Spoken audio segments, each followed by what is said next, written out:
Welcome to this week's regular weekly video. What you're about to see has been written and directed entirely by AI. I'm just kidding, I tried that, it was awful. I also tried asking it to write a funny tweet. I tried to play medic in TF2, but my teammates kept dying faster than I could say Ubercharge ready #F my life. TF2 is getting an update this summer. Google, when is summer? Cool. And the blog post announcing it was full on hype. But OMG, moments later, it was sneakily changed. And now it just says we're getting a bog standard seasonal update using content yoinked from the Steam Workshop. Which leaves me with one question. How am I going to make a 10-minute video out of this? I saw a bit of a divide in how the community felt about the original blog post, with some saying it never promised anything in the first place, so you're silly to have gotten your hopes up, and with others saying the way it was phrased was careless and so blatantly misleading, and so of course we all lost our minds. But you have to remember, it's not just the words that were used, it's also the context. A rare blog post written with lots of humour, which we don't see too often these days, a sprinkling of vagueness and a nice dose of tease, the build up with the use of the phrase "but this year" as though it's going to be something different, and then the kill shot, full on update sized update. I think it's fair to say people were going to get hyped, which leaves me with one actual question. Was this an honest mistake or an overambitious team member who is now fired? Because you know when you get a random burst of motivation and you tell your mate that you're going to write a book or learn guitar and you're so confident that it's going to happen, and then 2 days later you've lost all your motivation.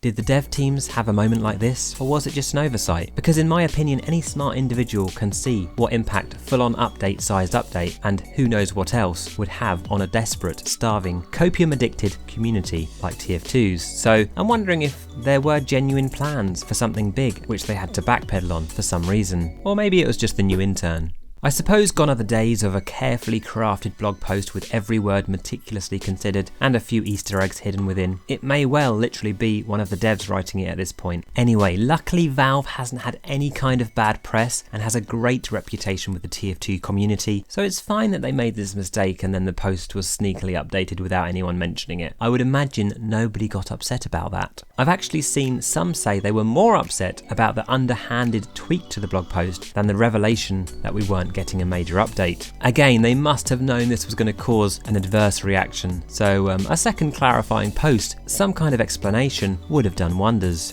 You think it would get harder to disappoint the TF2 community by now, and that we'd learn to not get our hopes up, but Valve has a real talent for this, and the community fall for it every time. At the end of the day though, most are just grateful to be getting a new anything at this point, although others are not so easily satisfied.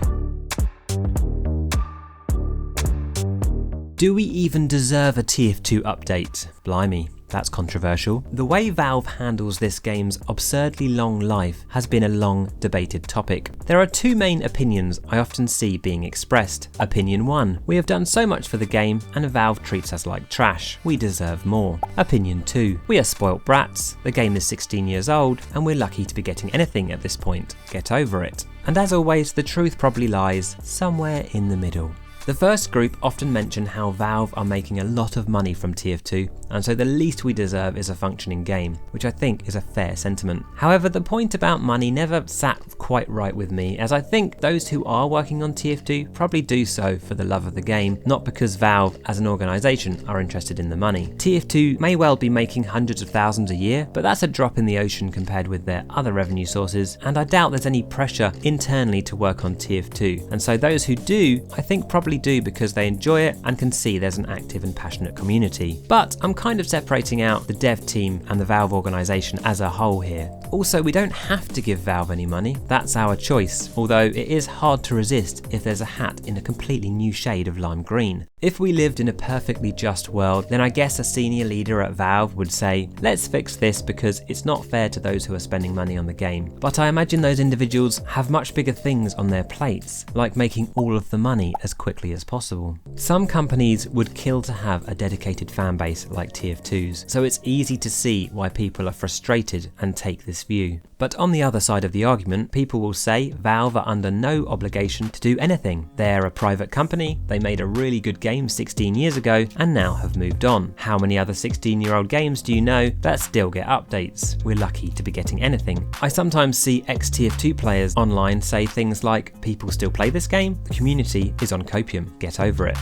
Tyler McVicker from Valve News Network recently talked about how he thinks the community can be overly negative and goes as far as saying that the way we react and behave to news like this actually will dictate whether Valve will do more stuff in the future, and so in general maybe we should be a bit more grateful.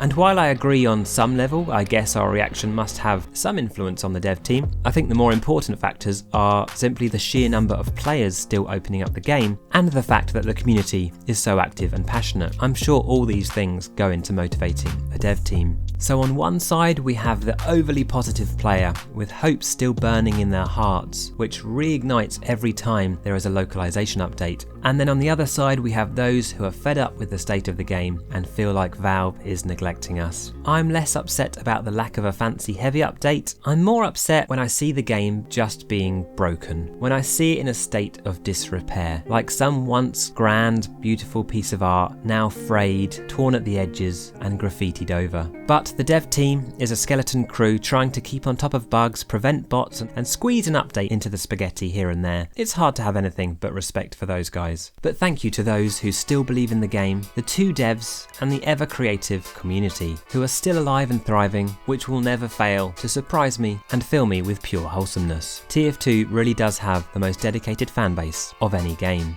TF2, you're good son, real good, maybe even the best.